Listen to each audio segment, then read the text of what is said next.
Barasat block two কিরতপুরগঞ্জ panchayat কথা বলো না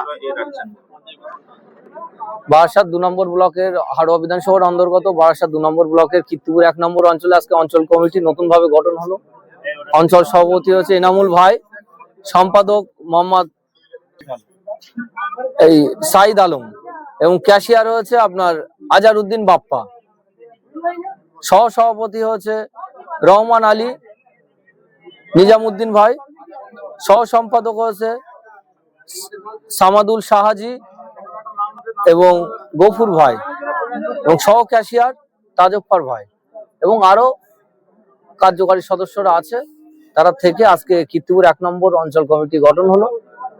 আগামী দিনে আমাদের ব্লক কমিটি গঠন হবে, সেই কারণের জন্য আমরা অঞ্চল কমিটিগুলো গঠন করছি। খুব তাড়াতাড়ি ব্লক কমিটি গঠন হবে এবং আমরা চাইছি যে অঞ্চল কমিটি গঠন হয়েছে যারা ভোটাভুটির মাধ্যমে এসছে, এখানে মানুষ যাদের ডিসাইড করেছে তারাই অঞ্চলের মধ্যে এসছে এবং তারা আমরা চাইবো যাতে তারা প্রতিটি বুথের মানুষের পাশে থাকতে পারে, থেকে তাদের কিভাবে উন্নয়ন হয় সেই ব্যবস্থা তারা করতে পারে এবং গরিব মানুষ বিশেষ করে এসটি এসসি ওবিসি যারা আছে, পিছিয়ে পড়া মানুষ যারা আছে তাদের সঙ্গে থেকে তাদের কিভাবে উন্নয়ন হয়, প্রতিটি গ্রামের কিভাবে উন্নয়ন হয় ইন্ডিয়ান সেকুলার ফ্রন্টের দ্বারা সেই ব্যবস্থা কিভাবে করে আর এই অঞ্চল কিভাবে জিতে ইন্ডিয়ান সেকুলার ফ্রন্টের হাতে দেয়, নওশাদ সিদ্দিকী ভাইজান হাতে তুলে দেয়, তার ব্যবস্থা কিন্তু করতে হবে।